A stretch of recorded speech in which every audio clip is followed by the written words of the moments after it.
Prepare yourself for Earthling Entertainment, the perfect blend of paranormal and pop culture, with your host, Joe Wakefield and Ryan Lang. Top of the morning, and welcome to another episode of Earthling Entertainment with Joe Wakefield and Ryan Lang. Hey, I'm your host who once survived being made into a giant sandwich, Joe Wakefield. And I'm still Ryan Lang. Hello. For all of you returning listeners, welcome back. Please remember to hit that download button. It is the best way to support the show. And you got a nice butt. Yeah. Thanks for listening. There you go. And for those of you listening for the first time, you might be asking, what do you do? What is this? What's going on? I don't know. I mean, you could have read the description, but fair enough. I'll lay it out for you. What we do here is a little bit of the spooky, a little bit of the creepy. Sometimes it's cryptozoology. Other times it's a haunting, a myth, or a legend, but it's always spooky. Oh my god. And that is why it is in the first part of the show, which we call spooky stuff. Oh. That is, of course, followed by a wonderful segment we lovingly refer to as Disclosure Discussion. That one's all about aliens. Hey, I'm just asking questions. UFO stories, videos, photos, extraterrestrials, interdimensionals, abductions, that's the kind of stuff that we talk about in Disclosure Discussion. That's right. And then the second part of the show, the latter half, if you will, is all dedicated to pop culture and entertainment. Woo. Sometimes we have celebrity guests. Other times we have quizzes, or we have fun little audio dramas. We usually talk about some new headlines, mostly of the genre type. And that is it. And those two things put together, the beginning of the spooky, the second part of the pop culture, form a delicious moon pie of a podcast known as Earthling Entertainment. Welcome, Earthlings. Welcome indeed. Thanks for listening. Thanks for downloading. And this is going to be a great episode today. It's not a St. Patrick's Day episode, but we couldn't help it because St. Patrick's Day was 2 days ago. Spooky stuff, we're totally doing leprechauns. I found some cool stuff. That was a fun one to do research on. There's a lot of stuff about leprechauns, I think, that are a little misconstrued in the modern age of its actual origins. Sure. But I mean, I feel like I've done my research. I've seen all of the Leprechaun movies. Oh, yeah. The first one with Jennifer Aniston. Mm-hmm. Warwick Davis did most of them. You know that in 2018, they did a sequel to the first one, ignoring all the rest, much like Halloween did. And it was called The Leprechaun Returns. And it was the only, the second film that did not star Warwick Davis. I did know that. I think I remember seeing photos of the new Leprechaun going around. And I know before that, they did like a creature feature where it was like a monster. Like it wasn't even... Well, it was, let me tell you this. So that was produced by the WWE. That was Origins, right? Yes, Leprechaun Origins. It was produced by the WWE, the wrestling people. They did a few movies. See No Evil was actually not bad. It was a slasher flick. But they did a bunch of movies that weren't very good too, like action flicks starring Stone Cold, things like that. But you know, hey, Leprechaun Origins aside, leprechauns. I don't know. I just I love the weird concepts. And speaking of which, I wanted to talk to you about. I'm going to go a little off topic here. Okay. Did you know that movie like Airbnbs are a thing? Like they do, like they had a Shrek house. Well, you could actually just buy one in I think it's in Washington. Dude, there's like a Jurassic Park house. I mean, yeah, that makes sense. And because I mean, remember they were doing it with the Hobbit houses and stuff like that, where you could rent a Hobbit hole. But why rent when you could own? We could own. Dude, we got to wait like a week before the housing bubble pops, and then we could buy this Jurassic Park house. So for sale at $1,150,000. A bargain. 61 Joy Lane. Bargain. It's got a giant T-Rex on the lot. Yeah, no. It's wait, was that Joy Lane? That is Joy. See, yeah. Did they name it? Because they're just like, look, when I build this, it's going to bring me joy. And I feel like that's what our driveway should be named. I mean, I can't argue with it. You got, like, this is, like, just screams for my kid. He'd be dying to live here. It's got a giant T-Rex. It's called the Unique Jurassic Retreat Income Property. is what they call Oh. I know on the inside, because it's an empty house because they're selling the house, but they have a giant T-Rex head in like the main area. There's an Yeah. image of that. Oh yeah. Oh my gosh. And there's dinosaurs all in the forest around the property. Yeah, they have little I cages saw. and Yeah, there things. was a triceratops and a velociraptor. Oh, Yeah. the house looks nice. It's got like the wood finish to the top there. Yeah, plenty of Cathedral. rooms. A huge bathroom with double sinks. I mean, guys, you would be living in luxury with your prehistoric pals. The Yeah. only thing dinosaur related that's better than this is the 1993 Mario Brothers movie, which is, of course, the greatest cinematic achievement of a generation. Of course, Joe. Of course it is, Joe. And even the fence all looks like the electric fence.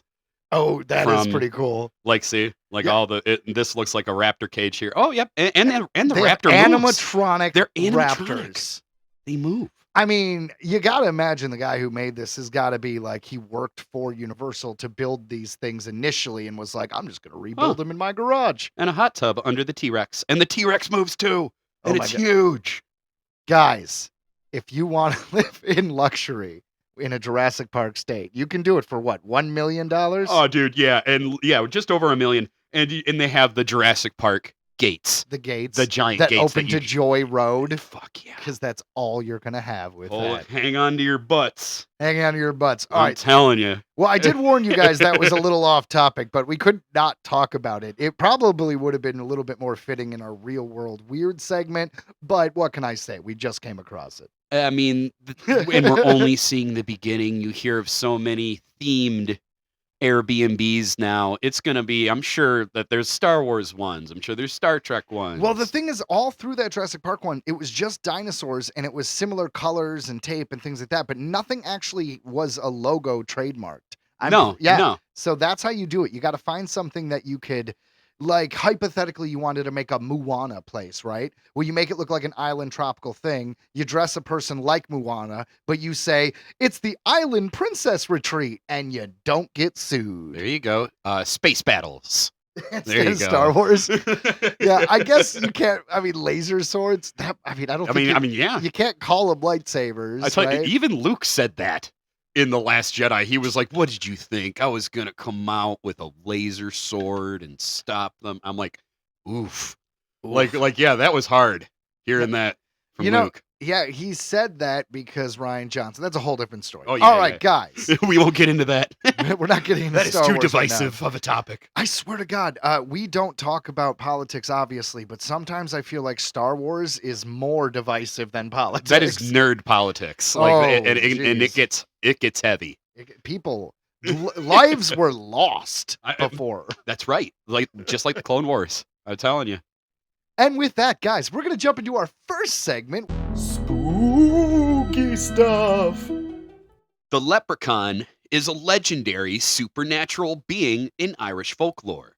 Leprechauns are said to spend all their time busily making shoes, stow away all their coins in a hidden pot of gold at the end of a rainbow, and they enjoy practical jokes. Oh. The leprechaun was supposedly not a professional cobbler, but was frequently seen mending his own shoes as he runs about so much he wears them out with great frequency.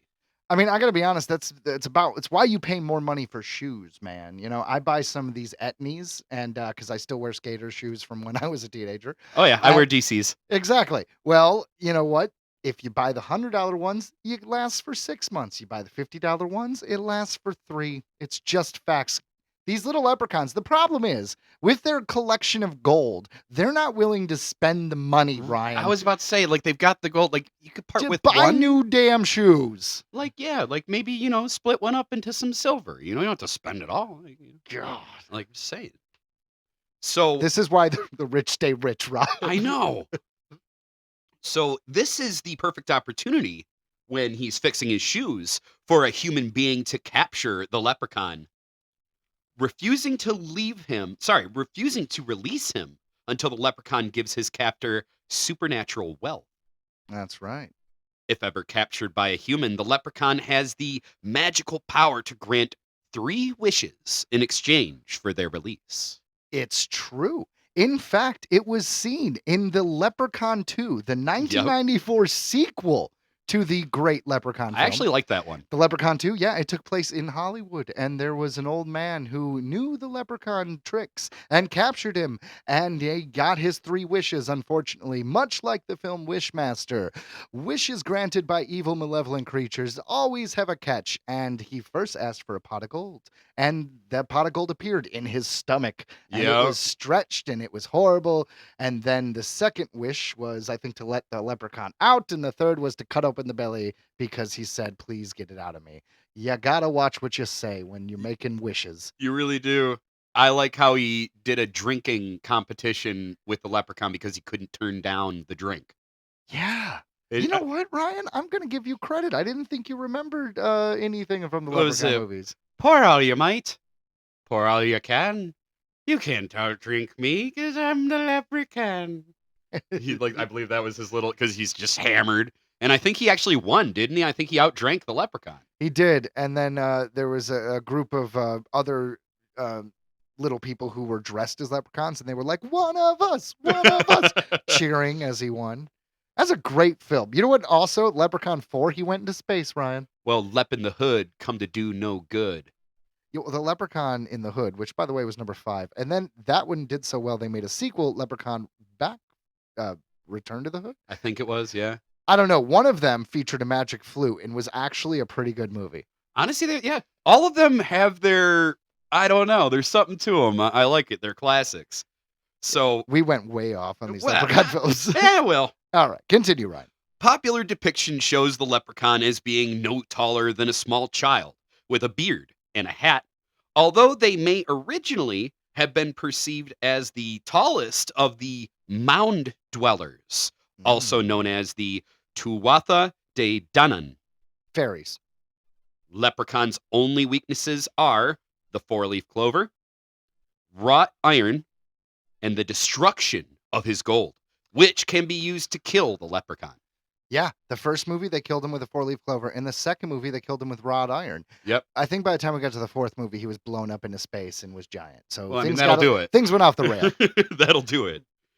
The earliest known reference to the leprechaun appears in the medieval tale known as the Ectra Fergus Mac Letty, The Adventures of Fergus, son of Letty, which was recorded in the 8th century. The story focused on Fergus, the King of Ulster, and his many adventures. The tale spoke about Fergus falling asleep on a beach after much traveling. While he slept, a group of water sprites called Lukerpan emerged from the sea and attempted to drag the king into the sea with them. Their name means little bodies, and these creatures were the first versions of what we now know as leprechauns. So like all life on Earth, it started from the sea. Yeah. When the ice-cold water hit Fergus, he woke up and snatched the tiny creatures in his hand. He had heard that they could grant wishes, so he made a deal with the Lukerpan in exchange for their freedom. Fergus would receive 3 wishes. They quickly agreed, and the 3 wishes were granted. One of these was to be able to breathe underwater. It was granted, but there was one thing Fergus had to remain aware of. The power would not work in Loch Rudridge. Fergus was a headstrong character, so he doubted this, and sure enough went swimming in Loch Rudridge. Okay, but why? Why are you just like, I just feel like they said I can't swim here. Screw them. I know. I'm gonna go swim there. Like he just didn't believe it. He's like, I can breathe under all water. There's no reason why I shouldn't be able to breathe in this lake. That's right. Like, just let it go, man. Swim somewhere else. Well, he was amazed to find that he could indeed still breathe while exploring the lake.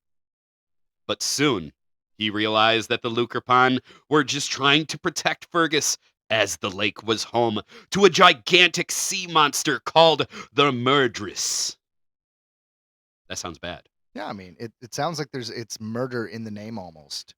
Yeah, The And, murderist. like Murdress. the murderist. Fergus, No description on the murderist. We should do spooky stuff on him. evidently. Well, Fergus was apparently a badass because he would later kill the Murdress. Caw.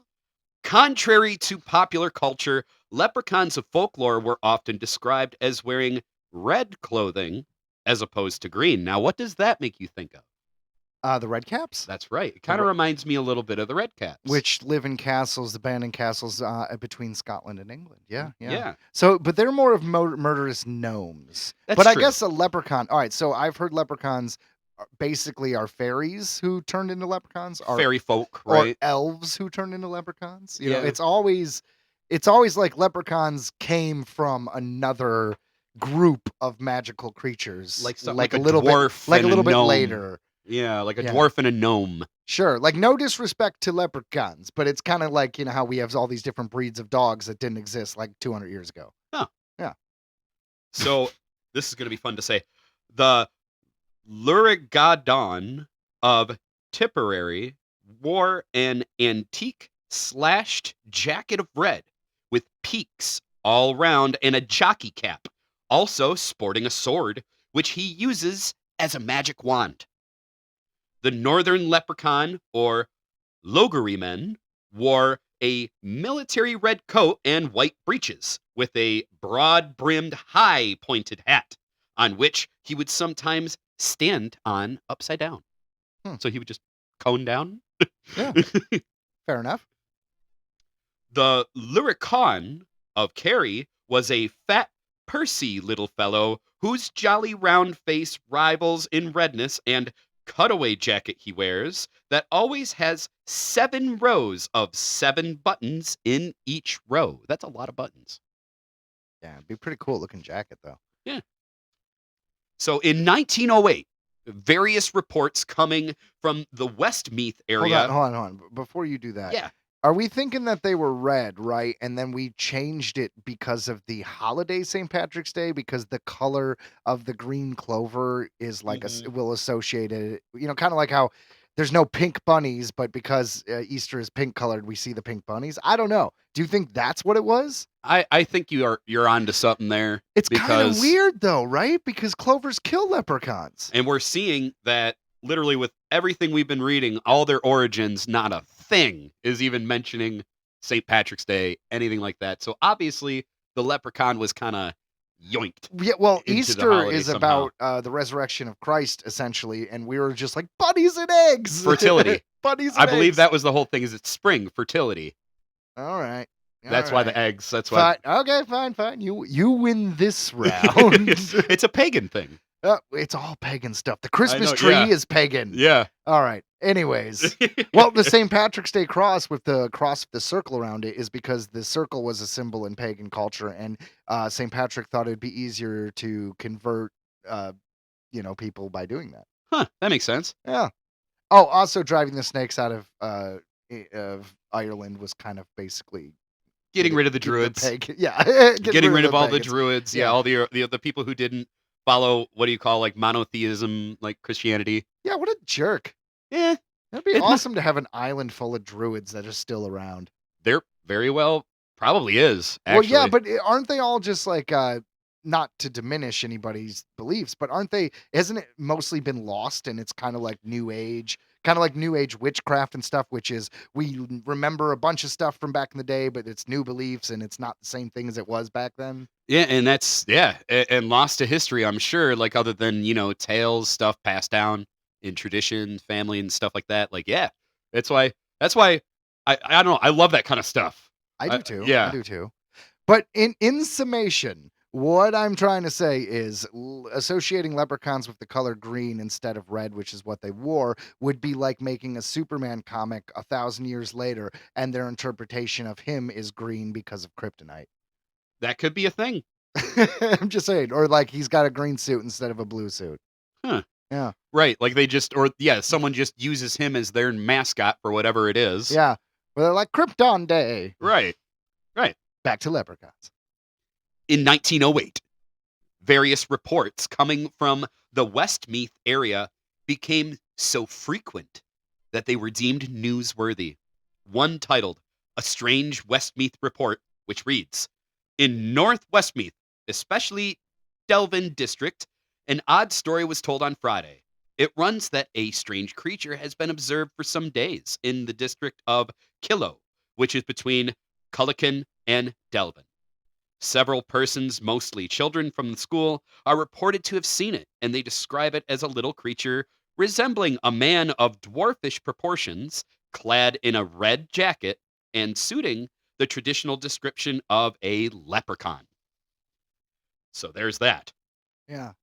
I guess if you actually were born small, that it would be a bad time to like wear any kind of clothing that could be associated with a magical creature, because it just seems like that's what's going on here. Is like these kids are just like, we saw someone in a wheelchair, and it gets turned into, we saw a half man, half machine. That's true. That's a big possibility. It's a that theory. it was. There wasn't as much awareness.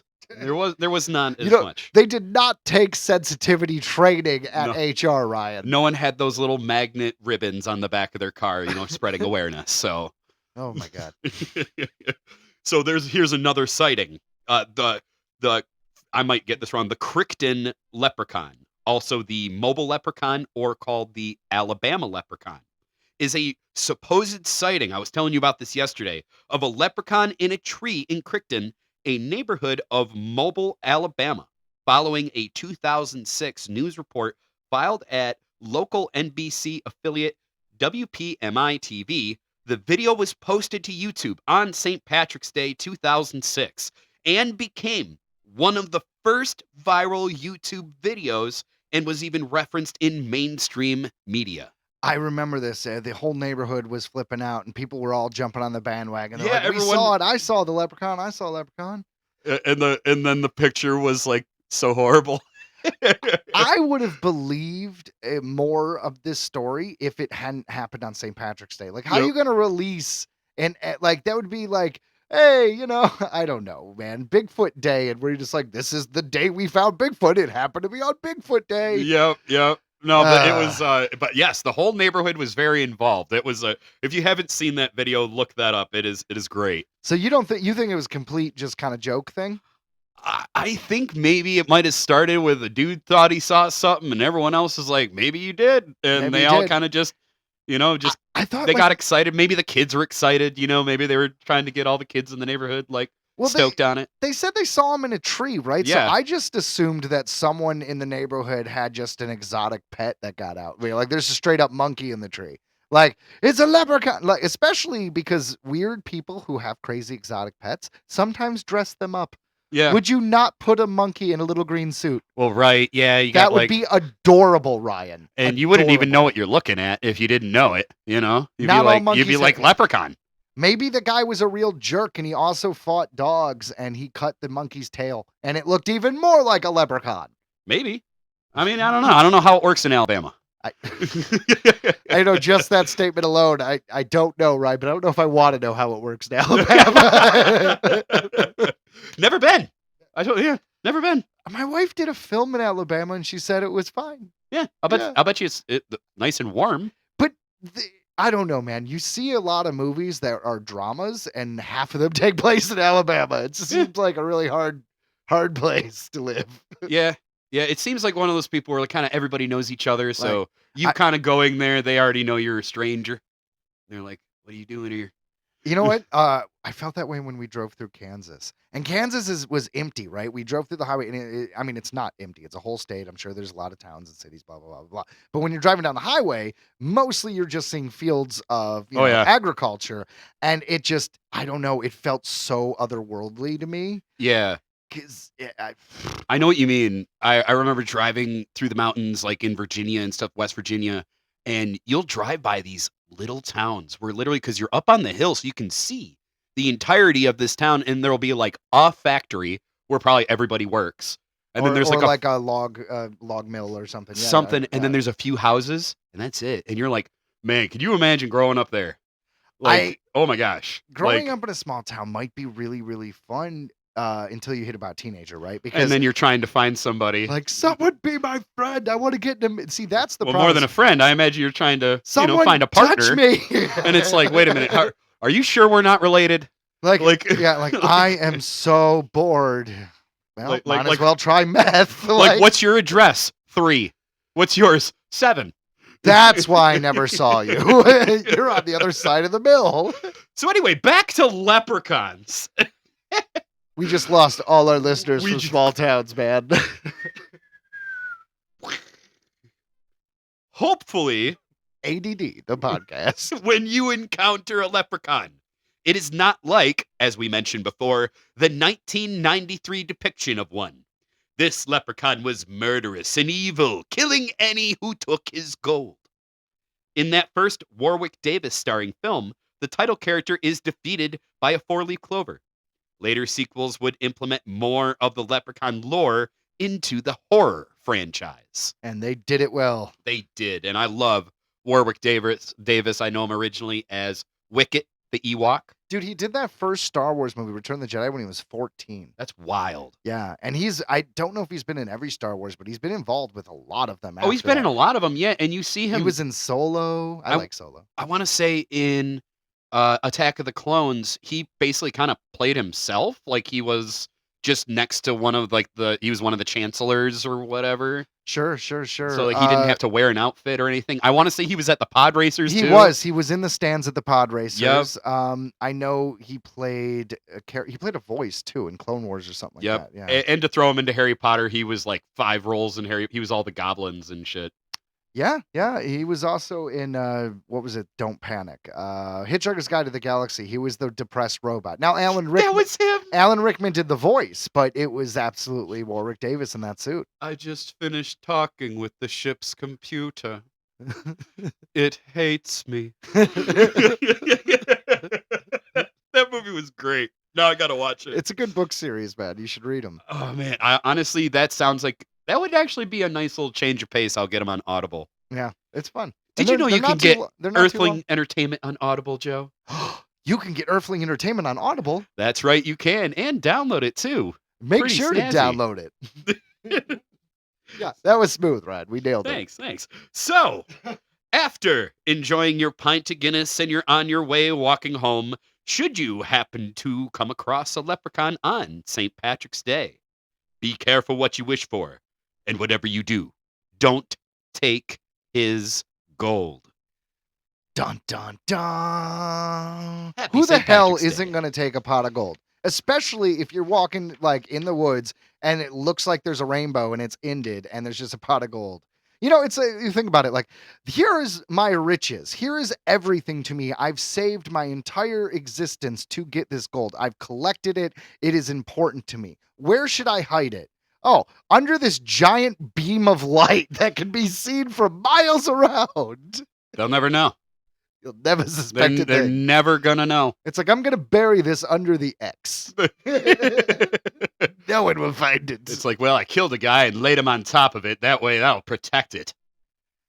But that's pirate. Yeah. That's pirate. Yeah, that is. I think that was also Viking. Ooh, I didn't hear about that one. We're going to look into that one. You know what the smart thing to do is you do what they did in Cloudy with a Chance of Meatballs. That's right. That island was under the compass symbol of all maps. Huh. Yeah. So that's why I never caught that, and I've seen that movie so many times. I honestly love that movie. It's because you love the second one, not the first one. And I love them both. I love them both, but yeah, the second one is better in my opinion. And that's this week's spooky stuff about leprechauns. Let's do disclosure discussion. Let's do it. Let's do some alien stuff. Disclosure discussion. Ha ha ha ha. It's about aliens and stuff. Did Apollo astronaut witness UFOs? Late NASA pilot's wife reveals mysterious encounters in new book. This comes to us from theeconomictimes.com. Did an Apollo astronaut take the truth about extraterrestrial life to his grave? The widow of Edgar Mitchell, the 6th man to walk on the moon, has come forward with startling claims about what her late husband saw beyond Earth's atmosphere. Anita Mitchell, in a new book, has revealed eerie conversations she had with the former NASA pilot. Conversations that suggest astronauts may have encountered more than just stars and planets on their missions. I mean, it makes sense. You're going to tell your wife, like, what happened, right? Oh, yeah. You're going to be sitting there in bed and be like, I straight up saw a Martian. Well, Like- you're back home, right? You got to live a normal life. You just went out there. Let's say you did see something, right? Or someone, a colleague you really trust, saw something, right? So it's gonna freak out. Now you just got to come home and be a normal person. Yeah, you got to tell somebody. I mean, you make it very clear, like, look, they're going to kill you if you mention this. Apparently, not once I'm dead and 50 years later, no one cares. But, damn. Like I'm sure there was a drunken revealing, right? Like it's just like had one too many Guinness that day. And, There's flying octopi in the sky. It's Oh. really weird and scary, and I don't understand it. Star Wars was trite. They were right. It was trite. Trite. What the hell? Trite. Anyways, Edgar Mitchell was part of Apollo 14, a mission that made history in 1971. But according to Anita, his most shocking revelations weren't about moon landings or space travel logistics. They were about UFOs. He always felt that there were UFOs out there because so many of the pilots and astronauts had seen something, she told the Daily Mail. Like you were saying, man, you're everybody you imagine Neil Armstrong's like, well, you're going up to the moon, huh? You're gonna see some space spiders. Like they were there. They're like, oh. If you believe the saying that when Neil Armstrong, got to the moon, he switched over to the medical frequency and said, they're here. They're watching us. They're on the edge of the crater. Yeah. And it wasn't just Mitchell himself. She claims other astronauts had similar experiences. Among them was James McDivitt, who allegedly witnessed a strange craft while on a mission, and Leroy Gordon Cooper Jr., who once told them at a dinner party, listen, we have nothing that goes that fast and goes that high. These accounts, Anita believes, indicate that space travelers have been seeing unexplained phenomena for decades. Edgar Mitchell was never one to shy away from discussing the possibility of extraterrestrial life.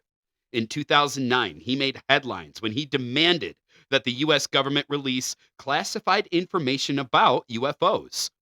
We are being visited, he stated, urging officials to put away this embargo of truth about the alien presence. This dude's a badass. Yeah. Mitchell argued that humanity needed to acknowledge the reality of life beyond Earth, insisting that our survival as a species depended on venturing into deep space. The sun will burn out in due course, and we have to be off this planet if our species is to survive, he warned. Ooh, it's just rough because while he's not wrong, eventually, of course, the sun will go out. Before it goes out, it will change into, I think, a white dwarf. And I'm pretty sure because of the fact that it gets more dense, it would change the gravity. I mean, I think we're going to be dead before it actually goes out. But the point is, he's not wrong. But that's a long way away. I mean, we've had 5 mass extinctions that we know of on this planet. I think, 5 or 7, something like that. But what I'm saying is that people don't want to even recycle because they're like, it's our kids' problem. So what makes anyone think they're going to do anything about the sun exploding? Yep, and the Earth will just kind of shake us off, and it'll move on. Yeah. And then squids will take over. It'll be Squid Earth. The damn space squids up there. Just saying. Not too bad. Don't want to go down that road. All right. After retiring from NASA, Mitchell delved into research on paranormal phenomena, founding the Institute of Noetic Sciences.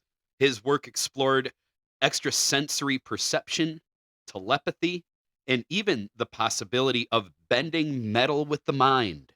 And to pay the bills, heating and cooling. you gotta do the air conditioner repair school. I mean, yeah, you gotta learn. His wife, Anita, remains a believer. Do you really think we are the only intelligence in the universe, she asks. Because if we are, the universe is in trouble. I agree with that. Yeah, the universe is in trouble. With her new book, You Don't Look Like an Astronaut's Wife, Anita Mitchell is ensuring that the stories her husband once whispered to her don't stay buried. Whether skeptics believe them or not, one thing remains certain. Astronauts have seen things in space that the rest of us may never fully understand. All right. So this book seems really interesting, and I'm actually going to check it out. But just because the title is "You Don't Look Like an Astronaut's Wife," can you imagine what popped in my head, Ryan?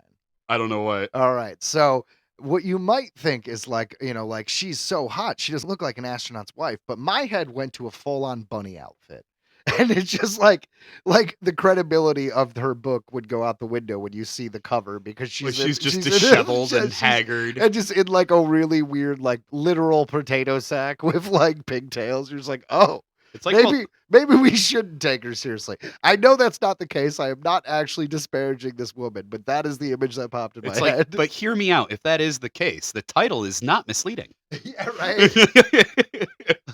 You don't look like an astronaut's wife. You look at him like, oh my god, She is not lying. Was that a third leg? That is a third leg. She sure did have the lobster hands. She does. My gosh, just a tough go there. Tough roll of the dice of life there. For legal reasons, these are all jokes. Moving on. Number 2. Possible Tic Tac craft spotted in images from Mars. This comes to us from coasttocoastam.com. A series of photos from the surface of the red planet is stirring up another debate among UFO hunters. Pictures in this viral Reddit post feature something strangely smooth and apparently hovering above the Martian surface, jumping out in contrast against the rugged terrain. Some online investigators have drawn connections between this oval object and the tic-tac-shaped craft spotted off the coast of San Diego in 2004. Yeah, that's a really famous video. That was with Commander David Fravor at the helm of that one. The original black and white NASA images come from Curiosity rover's 2020 photo shoot of our neighboring planet. While the origins of the colorized Reddit photos are unclear, the enhanced hues and digital resolutions have divided the comment section.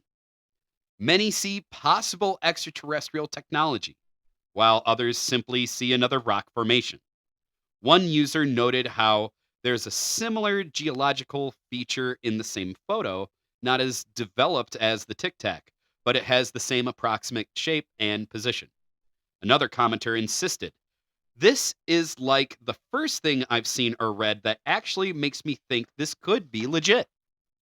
And I'm looking at the photo right now, and it does look oddly shaped. It does look pretty. I mean, it looks like it could be the Tic Tac for sure. Yeah. My only argument is you think of like stones being eroded in water. Like a round shape isn't that weird. To me, it would be like, if a spaceship looks like a plane, if they have wings for lift and things like that, then it's like, aha, that couldn't have been created by nature because it's too specific. Mhm. But a Tic Tac shape is a pill shaped. I mean, correct me if I'm wrong, but a boulder can be smoothed with wind or erosion, right? Exactly. And it's the same thing with just came out. There was another anomaly that just came out. It was like a perfect square that someone had just, found on Mars or whatever. And it's like, you can find that happen even on Earth in certain spots that naturally happen. Like, it's a hard sell. I disagree, Ryan, because nature works in curves, not straight lines. So if it's an actual square, that could be something. Well, that is maybe I'll see if I can't find that article for next week. Look that up, because I think they're just talking about like a base of a pyramid or something. If there's pyramids on Mars, I'm going to be very happy. There's a lot of people who say there is. Yeah. There's a lot of photos that may or may not be real.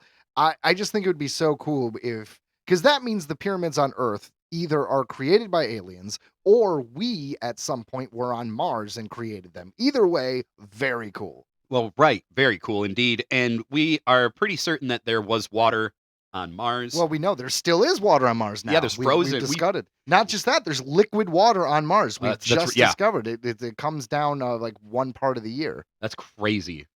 Yeah. We're gonna have to throw that into like a space stuff. We should do a whole Mars episode. That would be fun. We could. There's enough pop culture stuff about Mars. There's enough actual news about Mars. There's current and old. Actually, you know what? We're going to do it next special episode because, last week we had that Western episode.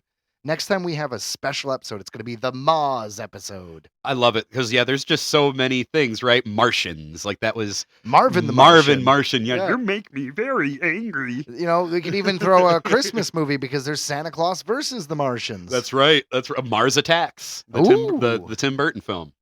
I'm okay. You know what, Ryan? You've talked me into it. All right. All right. You've heard it here first. Get ready for a future episode all dedicated to Mars. That's right, the god of war.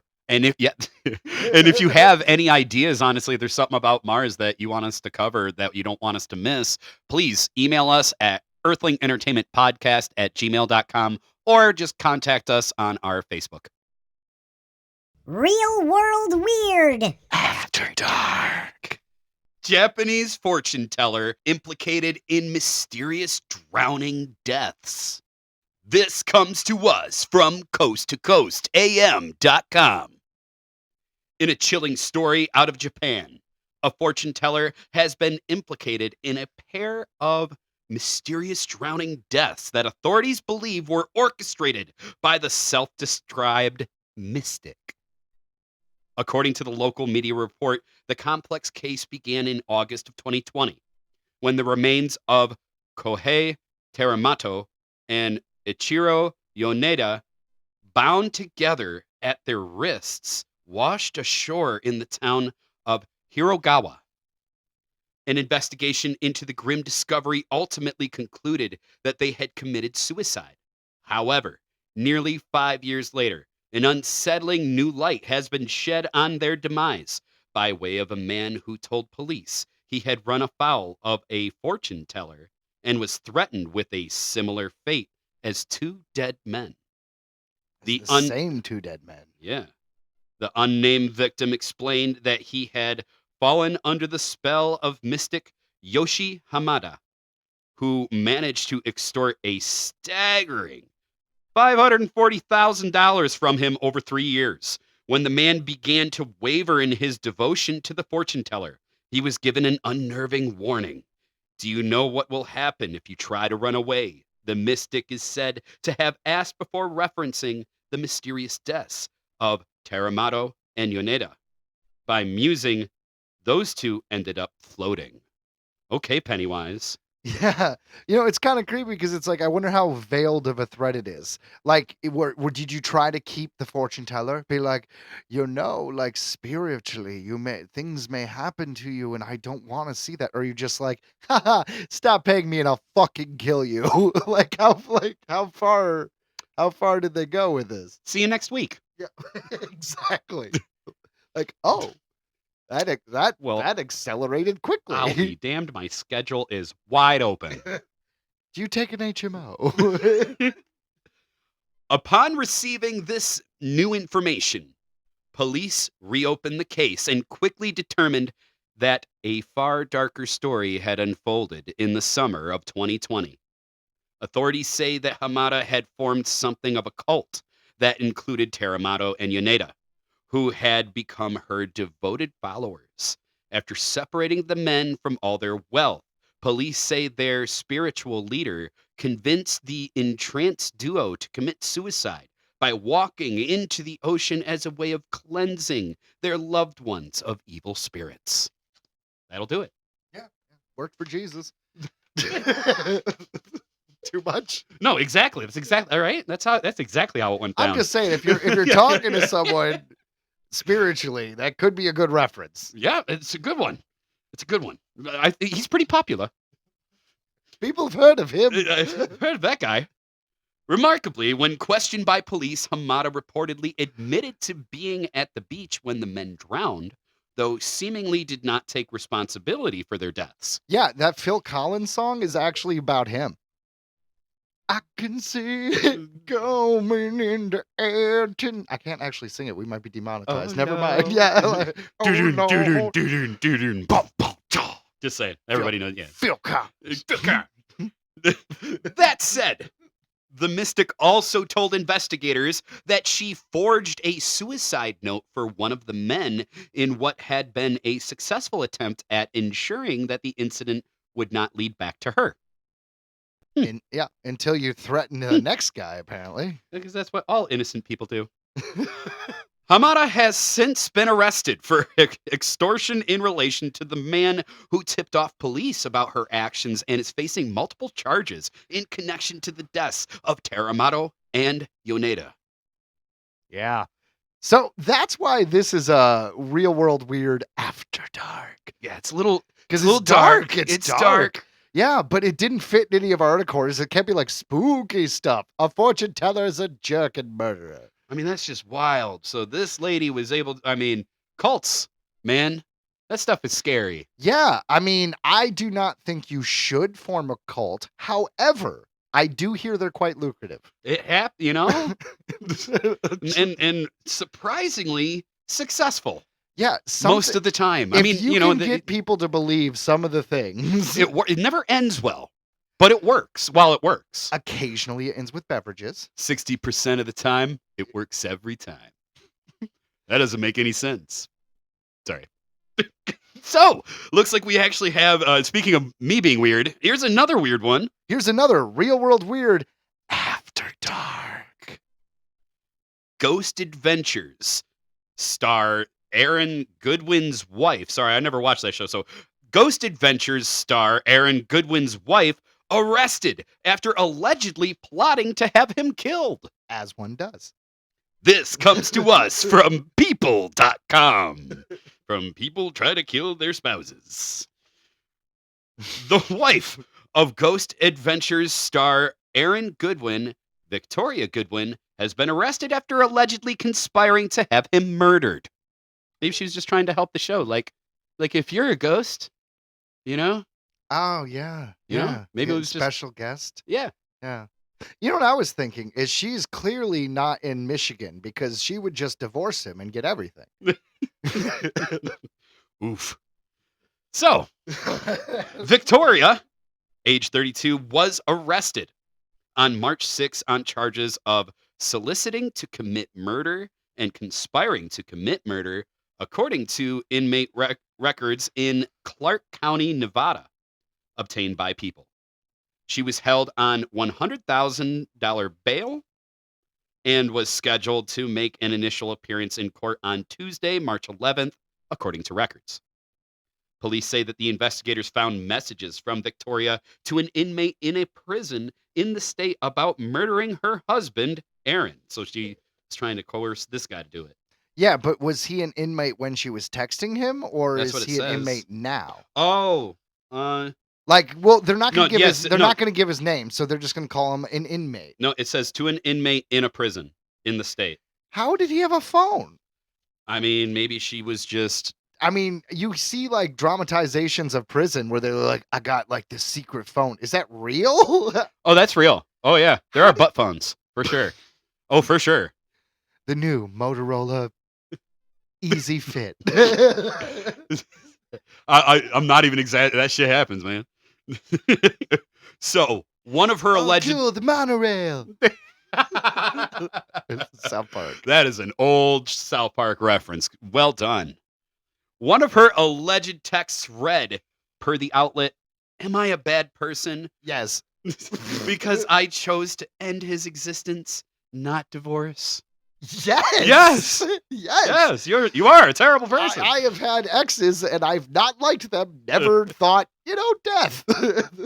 Man, don't let this lady back out. Victoria has. Can you imagine dating the person and then being like, she tried to hire someone to kill her first husband? Be like, oh. And she couldn't decide whether or not that made her a bad person. She was still on the fence. She was still. The jury was out. She Yeah. couldn't. So Victoria has denied plotting to have her husband killed and wanting him dead. I was kidding. It was a goof. They told the outlet that she had provided the location and filming times of Aaron's hit show. The outlet also reports that, according to police, she had also set aside over $11,500 to pay the inmate on October of 2024. And they had also exchanged messages about a $2,500 upfront payment. So a down payment. It honestly doesn't seem like that much money to kill someone. Like, I'm not an assassin, but I would charge more. Like I would be like, I want at least, I don't know, a couple $100,000. I mean, Like, that answers the question. That's how much you're worth to her, dude. That's it. It also is like you get what you pay for. Yeah, you got caught because you were hiring a dude you were going to give 10 grand to. Like, I've had credit card bills in my life larger than that. Oh, relatable. Uh, So, she had allegedly communicated with the Florida prisoner several times it's better now. about the scheme, including one message that read per TMZ, "He's asleep right now in the hotel room. I need to know what's going on. Can I get an update? Was it done?" Ooh. Well, if he's asleep in the hotel room, you would know, right? Well, Like he's asleep, not dead. You do know. So no, it wasn't done. She's just like, come on. Like, it's like, man, like, such terrible service with these assassins. Like, dang. This is why you gotta hire Dave Bautista. You know? So police told the outlet that they became aware of the messages after corrections officers found and seized the smuggled phone that the Florida inmate was using. Okay, well, that answered that question. Butt phone. But phone. Victoria has denied. Motorola Easy Fit. Butt phone. After dark. Butt phone. Victoria has denied plotting to have her husband killed and wanting him dead. We need to make T-shirts that say Earthling Entertainment on the back and just say butt phone. Easy fit after dark. Yes. Probably can't put Motorola's name on it. No, we'll think of something. Copyright for the record. Copyright Earthling Entertainment. All right, so. So she also claimed that she had no recollection of sending messages to the Florida prisoner and alleged that she thought the money promised to be exchanged was for cell phones. This guy. $11,000 cell phone. That must be so normal. She must have been panicking. Like she couldn't even think of something. The phone he smuggled in, I was trying to buy off him for $11,000. There's a huge market for butt phones. They fit easy.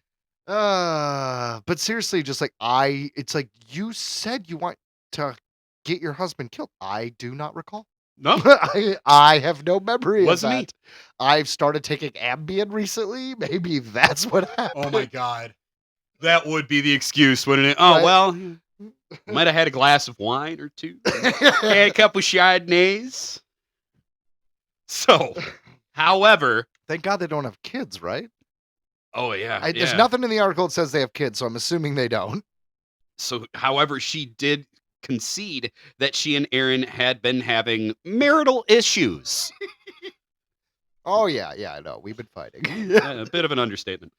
Aaron said he was blindsided by the news and thought the pair had been in a happy marriage. So apparently the marital issues weren't that bad. He and Victoria wed in August of 2022, with the Ghost Adventures star sharing the news on Instagram alongside several photos of the celebration held at the Haunted Mansion in Disneyland. That's awesome. That is like really awesome. That's pretty Especially if sweet. you do like a ghost show to get Yeah. married at the Haunted Mansion. That'd be like being a marine biologist and getting married when Jaws pops out of the water. I mean, right? He posted photos of the pair dancing in a golden ballroom and happily exchanging their I do's at the altar. It finally happened. We got married. After postponing many times due to COVID, we got our day. I couldn't be happier. He captioned the photos at the time. At the time. That is rough. No, but there it's not in the article, but also recently on his Instagram, like a few months ago, it was his Valentine's Day. So like a month ago of them playing mini golf and him just being like, my Valentine always wins at golf. Yeah. Yeah. That was like a month ago. And I actually do have a update on that. Is he has filed for divorce. Okay, well, I could understand why. You know, I could understand why too. Kind of saw that coming. So, It'd be funny if she's not signing the papers now. She's like, nope. Nope. No prenup. Oh man. Oh man, oh man, oh man. Well, hopefully, I would assume that a person, your spouse trying to get you killed, is probably rights for you to kind of get the upper hand on the divorce, I would hope. Yeah, you'd hope that everyone is a little bit seeing it on your side. But you know what else, Ryan? Is you can't, it would probably be a little freeing, a little like nice, because no matter what you do or who you date for the rest of your life, you'll know that your worst relationship was behind you.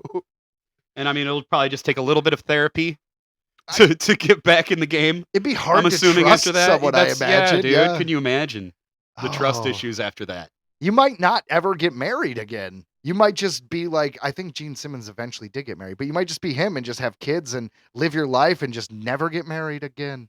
I don't know.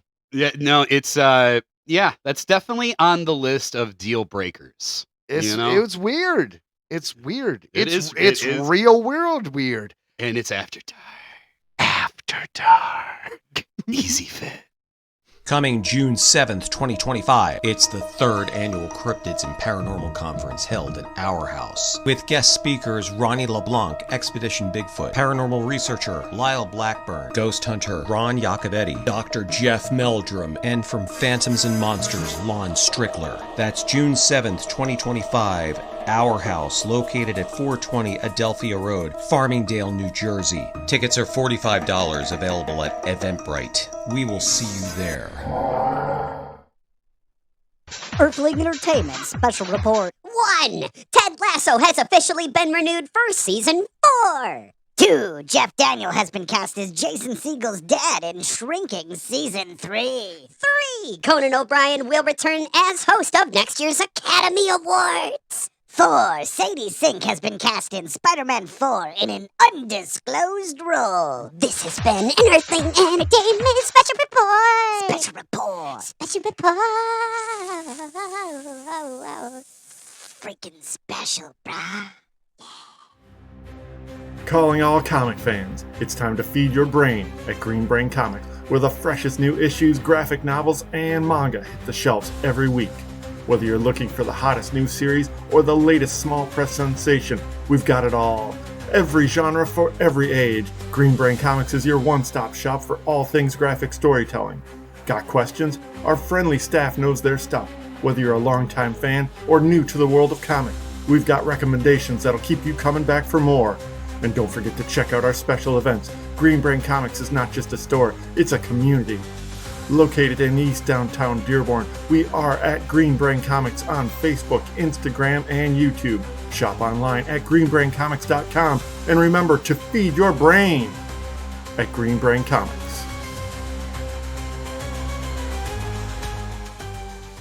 It's true, you made it through to the second half of the show. Well, just like that annoying voice indicated, it is the second half of the show. You've made it to the pop culture time. And we're going to start here with this week's Music Mumbles.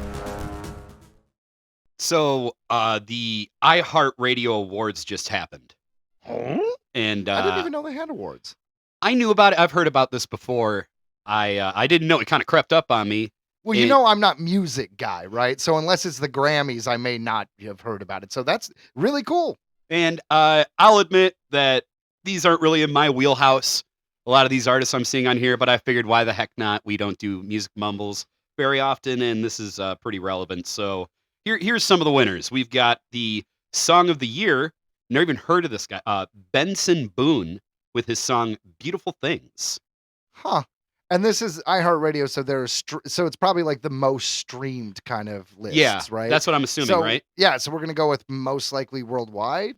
Yep, and he was going against Doja Cat, Post Malone. Those are the only other two. Oh, Kendrick Lamar. I've heard of Post Malone, and I've heard of Doja Cat because she stole a name from my show. And Hozier. I don't know if I'm pronouncing that wrong. I have heard of them, but that was another one that was a contender. But went to Benson Boone, Beautiful Things. So, And that's Song of the Year? that is Song of the Year, like straight up, So Song of the Year. Yeah, that's their big one then. So then it goes to Pop Song of the Year, which I'm sure is, really, really streamed. So that winner was Sabrina Carpenter. I've heard of her with Is it her song. Espresso? That was it. It was Espresso. Good job, Joe. All right. See, I know that because SNL was doing a bunch of fun skits about that episode. Oh, And then there you go. You know what's funny is I know Sabrina Carpenter because I was in LA when they were doing the show way back when. It was a sequel series to Boy Meets World. It was called Girl Meets World, and they were doing casting calls for background and stuff. And obviously, I was too old to be in that, but because I was doing central casting at the time, it was one of the things they were like naming off, like do you fit this description? Yeah. And that was the first thing she did. And I don't know how young she was, but I mean, they're kids in that. So I'm going to go with like between 10 and 14. So I knew about this girl just by that show. So years later, when she's big and famous and doing all this music stuff, I'm just like, oh, yeah. That's funny. That person. That's funny. That was competing against like Hosier's Too Sweet, Doja Cat again with Agora Hills, but that went to Espresso. And she also snagged the Pop Artist of the Year, Sabrina Carpenter. Yeah, she blew up, man. And that she even beat out Taylor Swift, which I'm actually kind of shocked, right? Because she's like had like the most successful like year of her career. Well, Taylor Swift, whether you like her or you hate her, I think the Eras tour was like her Mount Everest. Like what you can't do more than that. Like it was like the biggest tour ever. She made so much money. Like I don't think you're ever going to be as big as you are then. So now it's just downhill. Not talking about the quality of her music. It's not my type, but I'm just saying like trajectory wise, you can't really beat that. Well, she did get Artist of the Year right next to it, and so Wait, there's Taylor Swift got Artist? Right. So Okay, there's so never Pop mind, I'm Artist of wrong. the Year, and then Artist of the Year goes to Taylor Swift, and she was set up against acts like Jelly Roll, Kendrick Lamar, Billie Eilish, Doja Cat, Post Malone, Morgan Wallen, Sabrina Carpenter. Clearly, I didn't read this list before. So Taylor this Swift bit. actually did take just straight up Artist of the Year, but All Sabrina got Pop Artist. That's pretty funny, man. I'm going this whole big spiel about the, and you could have just been like, and you're wrong. I didn't know until I kept scrolling. So like, no, I'm reading this for the first time. And so Album of the Year goes to Billie Eilish. And it doesn't even show who the runner-ups were. I do not like Billie Eilish. Neither do I. I like her as like, I think she's funny, I guess, but well, I don't know her as a person. She could be fine, but it pissed me off that they were like, I don't know, someone was playing a song and they're like, she's the greatest singer ever. And I haven't listened to a lot of her music, but this one just sounded like she was whispering. It's kind of her thing. She's whispering in a mic and it's auto-tuned. She's like, I really don't like you. Yeah. And I'm like, this is good? Like you put a beat to just spoken word? I don't know. Kids love it. Kids love it, man. So she did a Bond movie, man. She had a Bond song. That's awesome. Good for her. I just not my cup of tea. Her album "Hit Me Hard and Soft" was the winner this year. So Billie Eilish. So then once again we got a pop album of the year now, which goes to Taylor Swift, the Tortured Poets Department. So Taylor Swift got that one as well. I heard it was a good album, but there was no bangers. I heard that from someone who is a Tay-Tay fan. Oh, okay, all right. Like I said, I got no skin in the game on Taylor Swift. I only know like a couple songs. My wife likes Taylor Swift, so everything I know is filtered through that. There you go. There you go. Where's Nightwish on this list? I'm waiting. So Breakthrough Artist of the Year goes to Gracie Abrams. Never heard of. Me either, but congrats. Yeah, great. I'm glad you broke through. The best collab goes to Lady Gaga and Bruno Mars with Die With a Smile. So that's kind of cool. I like Lady Gaga. Huh. Thought it would have went to Kendrick Lamar and Public Shaming. There was actually one, Taylor Swift and Post Malone were a runner-up together. They featured each other in a song called Fortnite. Post Malone just works with everybody. Because there was another one with Post Malone with Morgan Wallen. Dude, I love Post Malone, man. For one, everyone says that you got face tattoos, you're never going to get famous. He proved you wrong on that. And Damn then, right. Two, do you know that Chip and Dale's movie that was kind of like Roger Rabbit that Disney Plus So did? good. It had no business being that good. Chip and Dale Rescue. That was Post Malone. He did that. He did the theme song for Chip and Dale's Rescue Rangers. He's a great, like his music. I'm not like, but when he does stuff like that, when he does like, I don't know, more rock stuff, I like him better with rock than I do with his style. You heard it here. Ryan likes rock. That's right. So then we get Best New Artist in Pop, which goes to Teddy Swims. I don't know who he is, but I like his name. I'm glad things are going swimmingly. Country Song of the Year goes to Beyonce. I Had Some Help featuring Post Malone featuring Morgan Wallen. So it's just like there's like a Post Malone in like every category. Country Artist of the Year goes to Jelly Roll. I feel like that's well earned. Beat out Luke Combs and Lainey Wilson. Jelly Roll is never who I think he is when I. I heard he's like already lost like over 100 pounds or something crazy. Like he's been, he's working on he's gonna come out next year as Rice Cake. Oh my God. So this one's got a great name. Best New Artist in Country, Shabuzi. Shabuzi. The girl that's hard to get. Oh. Country Album of the Year goes to Post Malone. Really? F for F1 Trillion. And not Beyonce? I am shocked over this is wild. So this is fun actually. I don't even like know half this shit, but it's still like shocking. So the hip hop song of the year goes to Kendrick Lamar, Not Like Us. That song. Is that the song? That's the song where he calls out Drake. It's kind of weird that we're promoting a diss track. And it literally even won Grammys. That's what I'm saying. Yeah, it's crazy. It's like, it's kind of, I don't know. It reminds me of when that one weird movie that you don't expect. Like if The Substance had won Best Picture, or like 8 Mile when that won. It surprised me because it was like, a movie about rapping on the streets and you just don't see it coming. No. And that one against, I don't have no idea who these dudes are, but I love the name, Glorilla. I'm a fan of play on words when it comes to artists and stuff. I thought that was cool. Clearly, they're bioluminescent gorillas, yeah. which, obviously are a mostly, glorilla. Yeah, they're mostly white. They hang out in a situation where they're protecting diamonds from people like...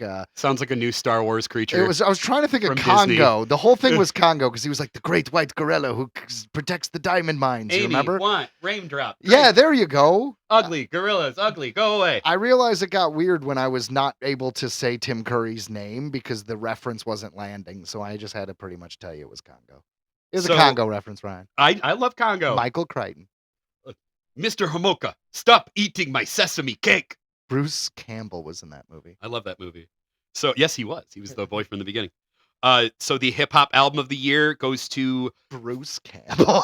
Bruce Campbell. Future and Metro Boomin with the album We Don't Trust You. Never heard of him. And I want to do one last one, which is because I like the name. Glorilla is the winner of the hip hop artist of the year. You heard it here, guys. That's right. Glorilla. So, I mean, there's so much more on that. You can just type in the iHeartRadio Awards. It just happened on St. Patrick's Day. So, well, good for iHeartRadio. Yeah, and their awards. Lots of big named artists that are there. So, I mean, it sounds lucrative. Yeah. Yes. You heard it here, guys. On this week's Music Mumbles. That's right. Yeah. That's right. It was mumbly and musically. So I personally have always had like a weird reaction to death. I tend to make jokes. I tend to look at the lightheartedness of it, and because death is scary and it's sad, and I personally like to try to make it a little bit funner. That's why the segment is called "Well, Now They're Dead." It's just a part of life. Eventually all of us die. Yeah. And I just think it's important. Like my aunt passed away this week, actually. And my mom was asking me to be a pallbearer and all this other stuff. And I guess she's known me pretty much my whole life, my mom, Oh, yeah. And I guess I was being too funny about it. And I was just kind of like making jokes. And, it didn't go over so well, Ryan. And I wanted to ask you, like, what do you think about death in general? Like, how do you handle it? When it comes to that time, any behavior is excused really in mourning to me because like everybody mourns their own way. Everyone feels it's who knows how another person feels. Like I know you're going through it, but I mean, yeah, that's how you react to it. You deliver humor to kind of that's how you deal with that kind of emotion. And I like that. I feel like I learned that from Patch Adams, the Robin Williams movie. Sure. About the real guy because he always even said, he's like, why can't we even, God forbid, treat death with humor. I mean, it happens to everybody. And of course, yeah, it happens to everybody. And, within reason, sometimes you can, look on, just think of the good times. just think of the good time. I don't know. I imagine a funeral, and a lot of people are sad and crying. And don't misunderstand. If I die unexpectedly or expectedly, I want people to be, upset that I'm gone. But just the idea of a whole room of people being sad and crying is just rough. So I thought I can combat this with dying in a really funny way. Okay. Right? Yeah. So I'm thinking that we create some kind of giant slingshot, Mm-hmm. very, very Looney Tunes style. Okay. We got to write Acme on the side. Well, we can or we can't, but the whole point is on the side of a building or a wall, we have to paint a little tunnel, Okay. like as if I'm going to be launched through the Mhm. tunnel. Yeah. And we set it up that if we ever find out that, God forbid, I am terminally ill or Okay. there's something else that's going to happen, we wait until last minute because I want to live as much life as I can. And we set me up in this giant catapult because that'll be in the news forever. Man tries to be Coyote in cartoon. All right. You do that one. I Right. like that. I will. I'll skydive with the anvil With the anvil. in my parachute Ooh. back. You know, Okay, yes. the anvil comes out, right? It Isn't that does, the old? yeah. That's the old bit. It's like, how did you not know you were carrying an anvil? Or But- I think you open up the backpack and sometimes pots and pans fly out. Yeah, as yeah. well. There you go. We'll Yeah. probably go with pots and pans. Yeah, I think if you're about to get a different parachute from someone who's trying to hand you one, when you get handed that one and you open it, it's an anvil. Okay. Yeah. Okay. So it's actually a little bit of planning. Yep. But so you do the slingshot. I'll do the Acme parachute, which will be pots and pans. So and then we can both die in an epic way. We don't have to suffer, getting old. Who wants to get old? I know. I really don't, honestly. like, I mean, to be fair, I do want to get old. I do, man. Like Dick Van Dyke is like almost 100. He's still spry. well, I mean, that's Dick Van fucking Dyke. Like, the man is inhuman. He is. Like I inhuman. saw him in Night at the Museum. He's got powers, dude. Oh my God, yes, that's true. That's right. He does backflips. Dude, that was nuts.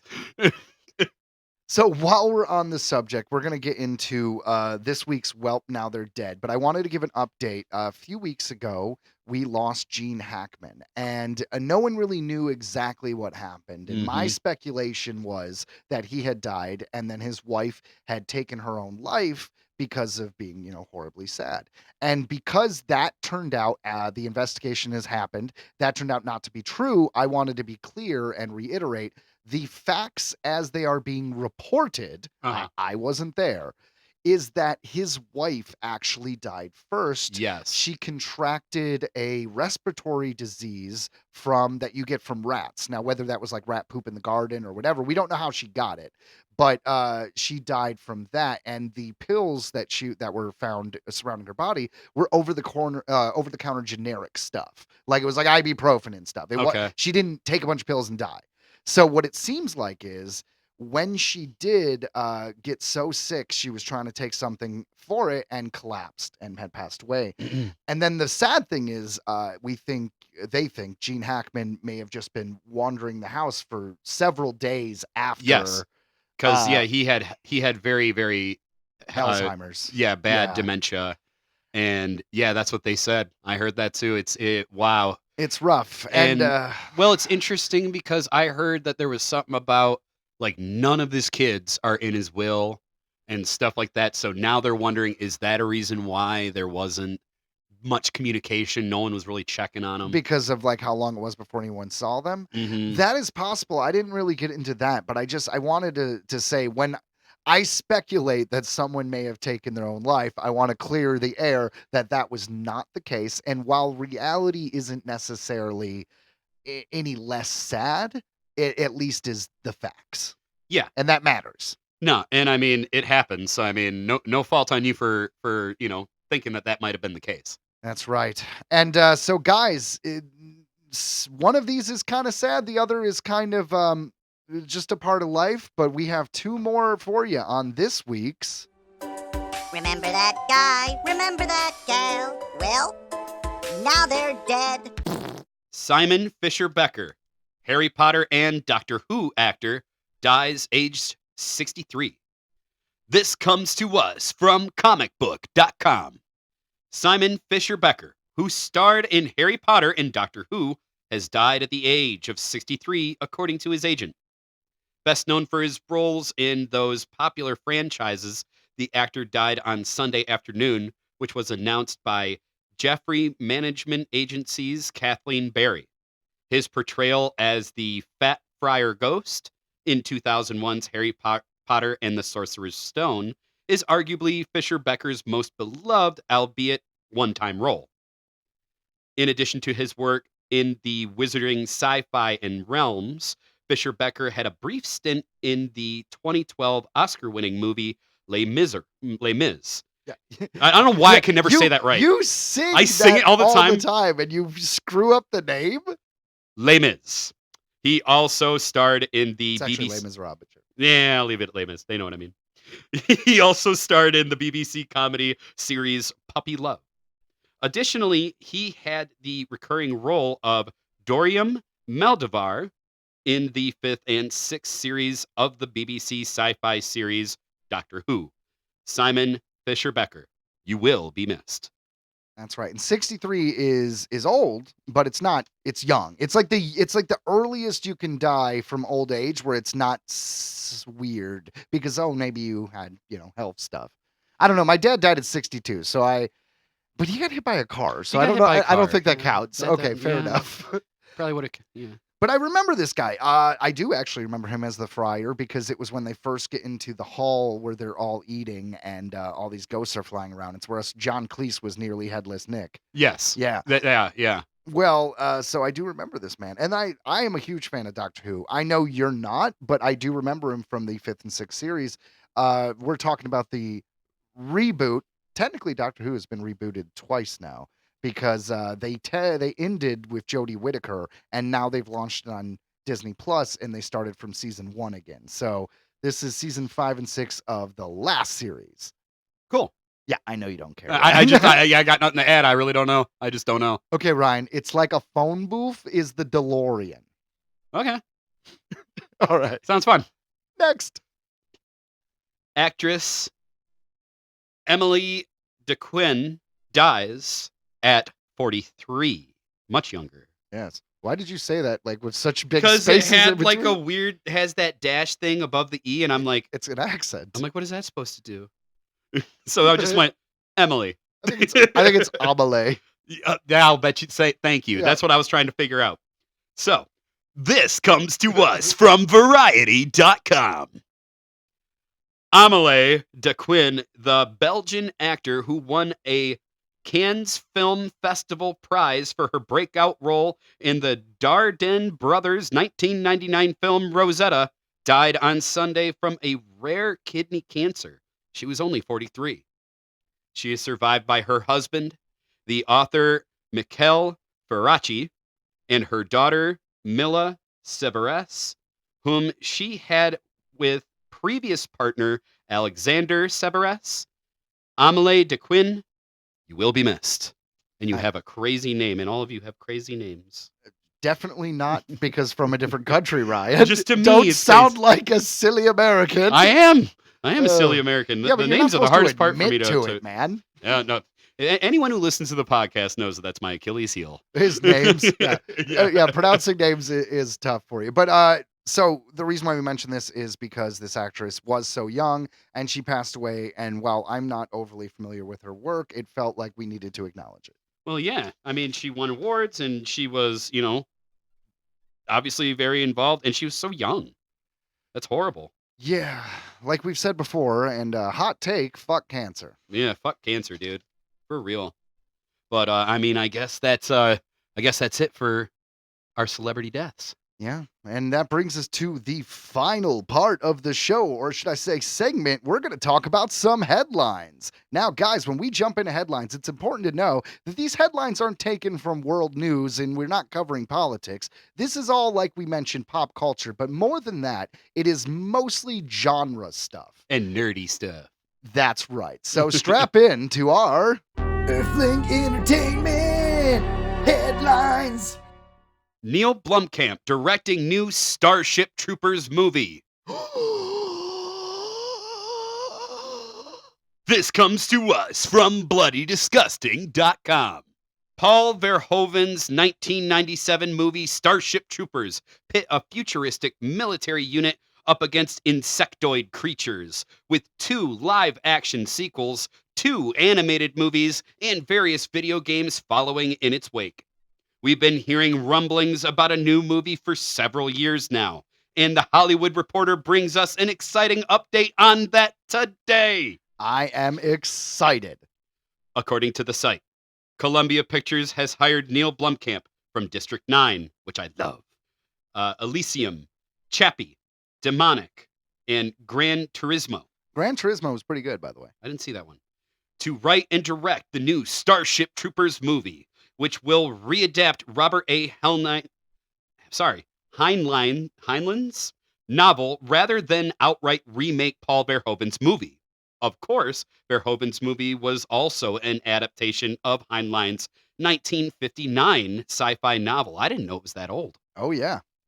THR details Starship Troopers ostensibly told of an interstellar war between Earth and a host of bug-like aliens and focused on a rise of a military serviceman named Johnny Rico. Johnny Rico! But the story had other things on its minds, like exploring the strengths of life in a military society and such ideas as having to perform service in order to have voting rights or even the right to have kids, I believe was another one. Yeah, they had to apply for license and stuff. Set in the 23rd century, Paul Verhoeven's movie starred Casper Van Dien as... Casper Van Dien. Thank you. Casper Van Dien as Great Johnny actor. Rico. Great actor. Yeah, he's... dude, he killed it in that role. With the cast also including Dina Mayer, Denise Richards, Jake Busey, Neil Patrick Harris, Clancy Brown, Seth Gilliam, Patrick Muldoon, and Michael Ironside.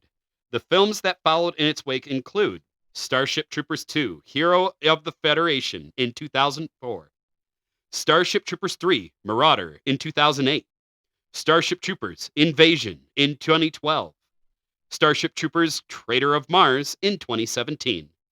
Expect more on Blomkamp's film soon. That's awesome. Yeah, I am excited, but I also am not. So first of all, I want to say that Casper Van Dien is awesome, and he was actually in 3 of the films. He was in the first one, obviously, but he also reprised his role in Starship Troopers 3 Marauder, and that was a live-action one, so you get Johnny Rico back. And honestly, I think the third one is the best of the sequels. The effects could have been better, and you could tell it was done for far less money, but it kept the true spirit of the Starship Troopers movies. Yeah. And I don't know. I just like that one. But he also returned for Starship Troopers Traitor of Mars in 2017, which was just a voice, but it was still him playing Johnny Rico. That's sweet. It is. Here's the problem. What you like about Starship Troopers may not even be in the novel. Because Paul Verhoeven's, his version, he's the guy who did RoboCop. So he was satiring the idea of this over-militarization of this world, whereas the novel kind of is pro-military. It's pro-military state. It loves it. Like the novel came out in 1959, so we're talking, 15 years, whatever, since World War II. So it was very gung ho. Like we come together as like an army, and it was just a different thing. Mm-hmm. Like I know the first one even got like accused of like being pro-fascist. Well, or like whatever. The book kind of was a little pro-fascist, whereas the movie was trying to be a satire of that. Yeah. That's what I'm saying. It's going to be a really different thing. Plus, in the books, they have mech suits. Did you know that? Like No. they're walking around in kind of like Iron Man-y mech suits. That makes a lot more sense. Like I always wondered, I'm like, why are they going to this planet just to get killed? Like they just drop bombs on it or something. Like I don't get it. So Neil Blomkamp doing another Starship Troopers movie is cool because you're going to see Johnny Rico fighting bugs, but it might be a completely different thing. It might be like the new Total Recall versus the old Total Recall. Like just a completely different movie, which for those of you who don't know, when they remade Total Recall, once again, it was based on a book. So their version of the adaptation did not even have Mars on it. There was no mutants on it. It had nothing to do with air and terraforming Mars at all. There was no aliens at all. So, Well, I'm going to throw it out there. I don't know why. I have a feeling it's going to be awesome just because I really did like District 9. I really liked. I thought Chappie was cool. I like District 9 and Chappie. I was not a fan of Elysium. See, I don't think I ever saw that one either. And I did like Gran Turismo, but Gran Turismo is a racing film, and it is not. Well, the guy's known for like special effects and sci-fi movies, so it's kind of like when Steven Spielberg did Saving Private Ryan, where it was just like, wow, this is a brilliant war film, but I'm not looking at this thinking, oh, this is just like E.T. You know what I mean? It's a very different way of doing things. And I'm just throwing it out there. Neil Patrick Harris is still out there, and should totally just be brought into this. Like at least like He for can't play one the same- cameo. He can't play the same character, obviously, Why? because the kid was like 15 in the movie. Well, that's what I'm saying. He could be older now, and so, Well, no, it's not a sequel. They're Oh, readapting the first book. oh. That's the whole point. well, they should just bring him in as a character then. Well, they Like, could, yeah. They make could. him like a scientist or something. I mean, if you think about it, that's what they did with the 2016 Ghostbusters that had all the female cast. They brought back all the original Ghostbusters as small little characters. And while that movie wasn't necessarily everyone's cup of tea, the idea is the same. You know, what you're saying. Yeah. Yes, exactly. Headline number 2. Original Looney Tunes removed from Max. This comes to us from Nerdist.com. In 2023, there was a great uproar when it seemed like Max announced that the original Looney Tunes animated shorts would be removed from the streaming platform. At the time, Warner Bros. Discovery hurried to share that this was a mistake and that the original Looney Tunes would remain viewable on the platform. But alas, as of March 2025, it's time to say, that's all, folks, to Looney Tunes on Max. It sucks because David Zaslav, who was the CEO of Discovery, when they bought Warner Brothers, he did a lot of unpopular things, but he's trying to save money. He's trying to right the ship because they were going bankrupt. AT&T, which owned Warner Brothers first, pretty much ran it into the ground. So David Zaslav did some unpopular things, shelving Coyote versus Acme, shelving Batgirl, canceling a bunch of projects, and this is all part of that. So whether you realize it or not, if something is on a streaming site and nobody's watching it, they still have to pay whatever residual deals that are made. So it actually costs them money to have things on the site. So if they don't believe anyone's watching it, if the numbers are low or they don't think anyone's coming to their site for that content, they've just been cutting it. I It's mean, such a weird time. it is a really weird time. Seasons 1 through 15 of Looney Tunes, as well as the Looney Tunes show, are now officially removed from Max. These important pieces of animated history can no longer be viewed via the streaming service. Interestingly, this Looney Tunes removal comes as Looney Tunes sees its first fully animated feature-length theatrical release ever, The Day the Earth Blew Up, a Looney Tunes story, released on March 14th. Yeah, it doesn't say you have a lot of confidence in your film when you're pulling the TV show your film was based on around the exact time that it releases. I feel like it's a mistake because it's like if people see the film and love it, then they're gonna go back. The kid, like you know how many kids you could turn on and you could start stream. You know, you'll get that money back from people streaming it. I agree with you completely, but there's a lot of Looney Tunes content that isn't gone. There's like a Sylvester and Tweety show that came out, but these are all new stuff. It came out like 10, 20 years ago. There's like a few things like Looney Tunes Extreme or whatever, but the original's gone, man. That's sad. That's sad. That's how I learned like all the classical songs. Yeah, it's how I learned that you could shoot someone in the face with a shotgun and they'll be fine, but you just got to wipe the black soot off. Yeah, it'll be they just turn his bill around. Yeah, they're totally cool, man. Like, but I swear, like because of Looney Tunes, I can think of a classical piece and I can see it in my mind. Like I love the picture of Bugs Bunny with all fours on top massaging Elmer Fudd's bald head, Yeah, and you he's can like, he's hear wiggling it. the fingers. You can hear it.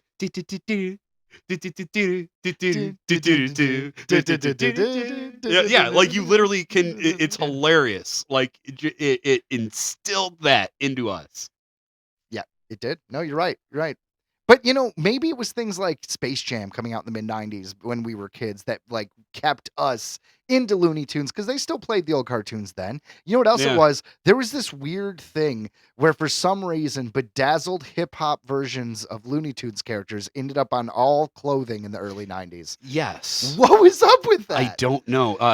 the Tasmanian Devil especially was on everything, and He's always got droopy shorts. And I was going to say, what, yep, what baggy shorts with a backwards stereotypical- hat, Yeah, they're like, this is what the youth of today wears. arms crossed. Oh yeah, like dude, I remember going to oh my gosh, Gibraltar Trade Center. And that was like half the shops were just weird shops Yeah, with of just Looney Tunes versions of clothing and leather and stuff. See, that's what they needed to do, Ryan. Instead of getting rid of the old Looney Tunes, they needed to update it. Can you imagine? We'll just have like hipster Sylvester. Looney Tunes. Yeah, Sylvester just be like, "Hey, I'm influencer cat." Oh my god. Yes. Yes. Tweety, remember to like and subscribe. I taught Woody Tat. I did. He's a troll. So it says here that this is truly a sad time for animation history and film preservation as a whole. Hopefully these cartoons are backed up somewhere and won't just completely disappear into nothingness. Just like the original Star Wars trilogy. I want to see it again. Well, that's at least in a vault somewhere. Whereas some of these things from like Méliès, his silent films from the, a lot of those are lost. There's a lot of history that's gone. So there's no reason to think that 50, 100 years from now, these things that we're just throwing away from our streaming sites don't get backed up properly and straight up do not exist anymore. It's very possible, man. Yeah. And then our reptilian overlords intercept the signal. And they come. And they think we can be shot in the face and Yep. we'll be fine. Yep. Yep. See, it has come full circle. There you go. So any Looney Tunes lovers out there, we are pouring one out for you right now.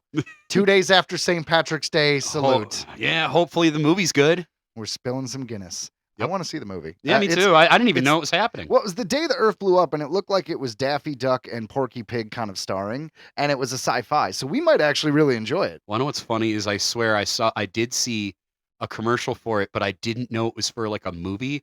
I thought they were just like using the Looney Tunes for like a commercial for something. Well, see, there and you go, I was just like, man. oh, there's Looney Tunes. That's good. Clearly not effective marketing. It didn't work on me. Yeah, they were not very clear. Because also, it says it came out March 14th. So it's already out? Yeah. I didn't even, it's in theaters? When did this happen? I have no idea. Crappy marketing will kill you. Really, really bad. Yeah. I mean, if you're not going to advertise your film, then don't put it in theaters because no one's going to go see it. It might as well be straight to streaming because, I mean, it did say in theaters, right? Did they pull it from theaters? It didn't say if it was in theaters. All right. If it's a streaming thing, then that makes a little bit more sense. Yes. But I mean, like I said, I still see the mistake. Because let's say I show that movie to my kids and they're not really into Looney Tunes, and all of a sudden they're like, holy crap, that was awesome. Then maybe they would want to watch the old cartoons. And then, like I said, they'd get more ad revenue from that. It's just madness, Ryan. Headline number 3. The most unlikely comic book crossover ever is about to happen. According to Kevin Smith, via his social media, it looks like Jay and Silent Bob are headed to Riverdale. Woo! Or more accurately, vice versa. Snoochie Boochies, Archie fans. Yes, you read that right. Acclaimed writer, director, actor, producer, and podcaster Kevin Smith takes the teens you know and love from Riverdale on the wildest ride of their lives. What's supposed to be a summer job at the Quick Stop for Archie Andrews turns into so much more. From a budding friendship with coworker Randall Graves, crashing a Pussycats concert, a potential new love interest, Jay and Silent Bob being, well, Jay and Silent Bob, and a musical number that will be burned into your brain forever. Plus, could Jay and Silent Bob even help Archie to finally choose between Betty and Veronica?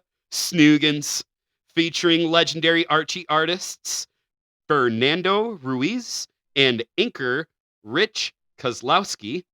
This is a double-sized, can't-miss event for mature audiences, unlike anything that's ever been done before. You can pre-order your copy at store.archiecomics.com. So this actually blew my mind because Kevin Smith on his social media has been talking a lot about he's doing a lot of stuff this year. This isn't the only comic book project. He's shooting a movie in a few months that they haven't announced. He says he's doing a lot of things of Dogma.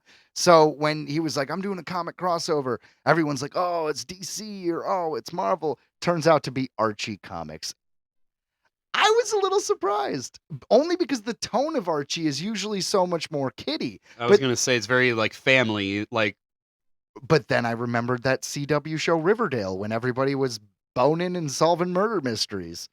And then I remembered the chilling adventures of Sabrina that like dealt with straight up devil worship. Those are all tied together? That is all the same thing. What? Sabrina's in the same universe as Archie, and Riverdale is the name of the town that Archie's from. And if you go on IMDb, if you check it out, if you ever watch the show, the characters are Archie, Veronica, Betty, Jughead. It is Archie. My mind is blown. This I entire never knew. time, Ryan, that teen drama was Archie. I never knew. No one told me, Joe. No one told me. My God, I'm lost. So a Jay and Silent Bob. Hold on. That's a perfect segue. You're lost? Well, there is a new documentary about the cultural impact that God. Lost had on the world called Getting Lost. No. And this is a direct plug for it. All right. So yeah, Archie, dude. I hit up my comic book store, Green Brain Comics. You may have heard of them if you listen to this podcast. And I tried to pre-order it, and it's not yet available for pre-order in the stores. I think you can only go to the website. But I'm excited. I really am excited. I have all of Kevin Smith's comics, even the Daredevil run he did. He does. Yeah. I myself, I don't have room to collect comics, but I'm a fan of them. I'm that jerk that'll walk into the comic book store and I'll read.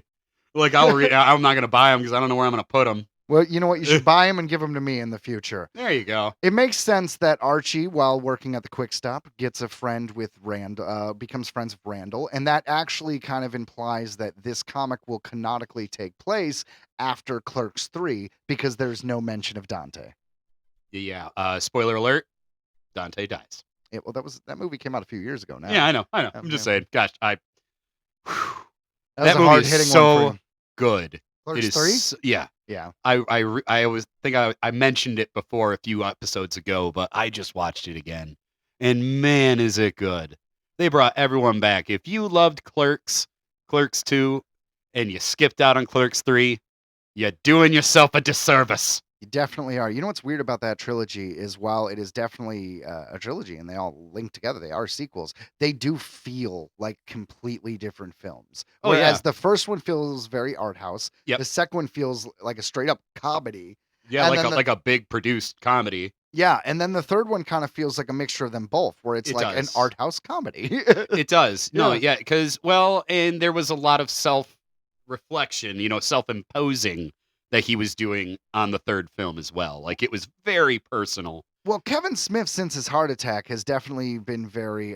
He's been a little bit of a different artist. He did his Victory Lap sequels with Jay and Silent Bob reboot, which I enjoyed. He did another one with Clerks 3. He's going to do another Jay and Silent Bob, which I don't know if that's a film he's announcing later this year that he's actually filming, but that one was going to be called Jay and Silent Bob Store Wars. That's right. And there was going to be a new, I thought Mallrats, or was it Dogma? Mallrats fell through. There's definitely going to be a new Dogma. They're also re-releasing Dogma, I believe. That has yet to be announced. But the point is, he's on a little bit of a nostalgia kick. Even this original film, which was the 4:30 movie, it came out most recently. Great film, by the way. But that was like a John Hughes kind of teen film, and it was basically a fictionalized but yet somehow autobiographical version of his own life. Yeah, that's what you were telling me. We watched like the beginning of that. I didn't get to finish it, but I was laughing. It was good. It was a great film. I want to finish it. No, I'm a huge fan of his work, and it's hilarious that I had no idea Archie was tied into those other shows. So It is. evidently, this is probably going to hit like a lot more people than I realize. Well, Sabrina the Teenage Witch, the one with Sarah Jessica Parker. No, what was her name? Melissa Joan Hart. Yeah. Melissa Joan Hart in the 90s was more of like the Archie tone of just like, ha ha ha, Salem the cat, it's all funny. But when they did the Netflix version, it got real freaking dark, man. Like, yeah, they show the devil and like they worship the devil, and it's really crazy. All right. Yeah. You might like it, actually. So, guys, did you enjoy this week's installment? We sure hope you did. Whether you are a new listener or an old, please remember to download the episode. Downloading the episode is actually the best way to support the show. And if you'd like a bumper sticker, hit us up at Earthling Entertainment Podcast at gmail.com, or you can direct message us on our Facebook. That's right. And your mission, my friends, fellow Earthlings, is to share this podcast, this particular episode, with a coworker today, with a friend, with a loved one, with a fellow Earthling. Spread the word. We love you guys. Once again, thank you very much for listening. Thank you for downloading. Everybody who's been with us along the way the whole time, we really appreciate you. That's right. And we would like to announce that we are actually going to be guests at the 3rd annual Cryptids and Paranormal Conference. That is in Ferndale, New Jersey on June 7th, 2025. So if you're in New Jersey or you feel like making a trip and you want to meet the 2 co-hosts of Earthling Entertainment, That's us. make sure to check out the Cryptids and Paranormal Conference in Ferndale, New Jersey on Saturday, June 7th, 2025. We're going to be there. Are you? That's right. We're taking the podcast on the road. We will be there. It'll be fun. It's about damn time. That's right. So from all of us here at Earthling Entertainment, see ya. And goodbye.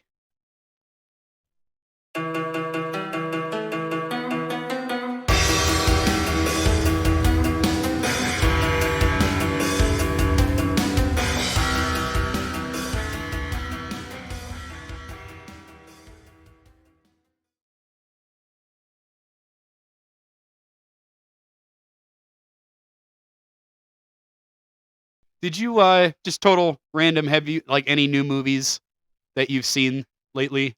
Any new movies that I've seen? Well, I just was on vacation, so I wasn't able to watch any of the new movies that I recently bought, but I started watching Wicked, and I'm only 40 minutes into it, and let me tell you, I could see why that movie cost so much money. Oh yeah. Oh my God, there's not a real thing in there, man. Like everything was created. There's like the sets, the costumes. It's not like they just, hey, we went to the town in Nebraska and shot this one scene. Nope. Like that looks like an expensive film. And so far it's all right. It's a catchy musical. I didn't see the stage play, but I usually am a fan of the weird Wizard of Oz stuff that they make. Like they did a thing called Tin Man in 2007, and it was a 3-part miniseries starring the chick from New Girl. Like That was great. the only other Wizard of Oz thing I ever saw was The Great and Powerful Oz with James Franco. That is the only other. It was Oz the Great and Powerful. Thank you. Yeah. That one I didn't like.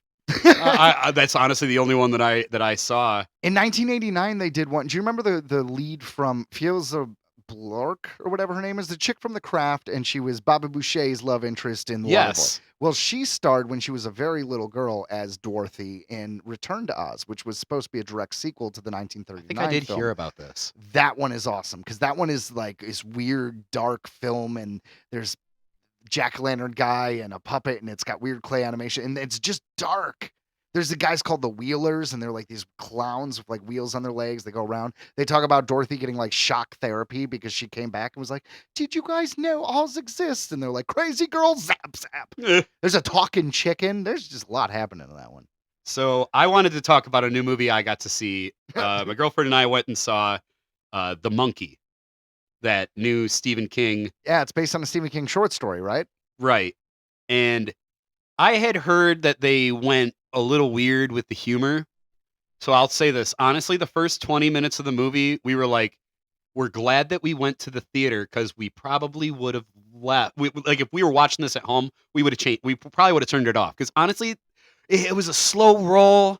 It was really weird. Like there was humor that wasn't hitting for us anyway, and it was just it wasn't funny. But then out of nowhere, it got amazing. It took a left turn. Like all of a sudden, it got crazy. It got hilarious. Like way over the top. Like in the deaths. Like way over top. I heard it was kind of Final Destination-y with the deaths. Like it was like a Rube Goldberg machine kind of deaths. It was wild. Like, yeah, very, very much, yes. Like destined to die kind of shit. And it was arguably hilarious the way that they did it. It was so ridiculous, like how they went with like the deaths and the way people like the. I don't want to give too much away, so go see the monkey. You get a But- recommendation here. But I'm telling you, stick through it. Like I said, the first 15, 20 minutes, I'm not gonna lie, a little slow. But once it kicks in good. I thought it was hilarious. We loved it. I honestly can't wait to see it again. Like I left like laughing, like I'm like I cannot wait. Well, I'm interested because I like Stephen King. Oh, by the way, guys, we have no more headlines. The show's over. Now we're just ranting. Yep. I love I what love we are Stephen doing. King, so I'm down. I actually have I buy movies digitally. I use Vudu and Movies Anywhere, blah blah blah. But I have a category that's just Stephen King movies, and there's like 79 movies. Yep. You know, just based on his stuff. So I look forward to any time I could add something new to that list. That's right. So out of Oh, something else we could talk about real quick. Yeah. Tony Hawk Pro Skater 3 and 4 is coming out this summer. I heard that. Yeah, and they re-released 1 and 2 a few years back, and it was really successful. But that studio closed, and it was pretty clear that they weren't going to do more. Turns out we're getting 3 and 4. And that's great. For one, that's great. Honestly, Nostalgia for I me. never played those. I've watched them being played. Like I've been at friends' houses when I was younger. Like I never played it. Well, it's good because they're 2-minute rounds, except for 4, which had a story mode, even though I hear that will not be included in this new version. But the point is, it's 2-minute rounds, so it's great when you have a kid because you could play something for 2 minutes, but you can't be on an epic adventure and not be paying attention to your kid for like a half hour. So that's why I need more games like that. All my big RPGs have been very difficult to play when there's a 2-year-old who's running between destruction. Yeah, I downloaded Avowed. That was a new RPG that just came out. I got it on my PC, and I played it for a while. It honestly, it looks sweet, but I don't know. I've been on a nostalgia kick lately. I've been saying so. I'm on such a nostalgia kick, dude. I fell back into Skyrim. You know, they're like the new version of Skyrim's coming out in like a week or 2 or 3. It's like they've redone it again. They redid Oblivion. Oblivion, I that's believe what is it the one, is. and that's hilarious because I just beat the old Oblivion. I'm not even kidding. I just played the whole fucking game. I did everything. Ryan's like, damn it. You know what happened to me? I guess I'll do it again. I just sure do it again. There was Final Fantasy VII Remake, which I played on PlayStation 4, and there was Horizon Forbidden West, which I played on PlayStation 4. Now, when both of those games came out with their DLC, they came out as PlayStation 5 exclusives. So I had to play both of those games over again and beat them over again just to play the DLC when I got my PlayStation 5, because I was late to the game. Okay. Yeah. Man, DLCs. It's such a shame that they exist. Like they say it all actually started with Oblivion. Because it was horse armor. Because it was like a $3 horse armor. And everyone bought it. And that was an experiment to see people would do it. And everyone did. And that was it. After that, video games were never the same. Welcome, microtransactions. That was it. And that was fucking it. But yeah, no joke. I'm playing Skyrim right now on my PC. And not to brag, but my PC is pretty cool. And it's amazing to me the difference in the quality playing on it as opposed to, I remember playing Skyrim on my Xbox One, Sure. which isn't that old, but the difference is night and day on just how, like, this old game looks amazing on my, it's crazy. Maybe I'm just nostalgic. I just love these old games. But like I said, it's fine. I think it's funny, though, because I was gone on vacation for a while in California with visiting my wife's family. And because of that, me and Ryan actually have a lot to talk about. So you guys are just kind of getting to listen to us catching up. Pretty much. Yeah. Yeah, because I literally just started Skyrim because that's the new update, buddy.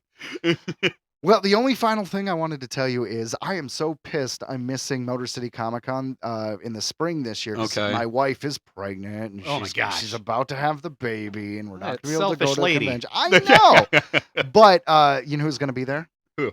Bill Nye the Science Guy. Oh, I did see that. Bill. I would love to see Bill Nye. And it's a lot of other people too, but Bill Nye hurts the most. That would be such a shock because like that is like a celebrity of our childhood and he's still out here. The only thing that'd be better would be Carl Sagan, but he's dead. Yeah, well, I'll take Neil deGrasse Tyson. I want a photo with him. I would definitely take Neil deGrasse Tyson. I love that man. I'm just I'm looking at the wall of just random photos we get at conventions, and the last one was John Cleese. I'm glad I got him before he passed away. Yeah. Well, he's not passed away yet, but he's he's getting up there. Yeah, don't say that. Knock on wood. We don't want to What? jinx anything here. No, that's great. Well, I've met some, most of the celebrities, I guess you could call them, I've met were like, dudes from metal. You met Sig Haig. I did. Sid from, I did. House of Thousand Corpses. He looked tired. My man looked tired. Cap Spaulding. He was sitting there like he was cool. He did photos, but he looked like he was over that day. Well, he was pretty old at that point. And I still say one of my favorite things is I literally ran into Matthew Lillard Yeah, that's pretty cool. as he was running off to grab lunch, and he just gave us a quick, and then he just ran off. And I was just like, that was Matthew fucking Lillard. I love Matthew Lillard. The dude is like 7 feet tall. He's a very tall man. He's going to be in the next Five Nights at Freddy's again, and he's going to be in the next Scream. I don't know how you bring him back because he's definitely dead in that first movie, but they'll probably be like, oh, you lived.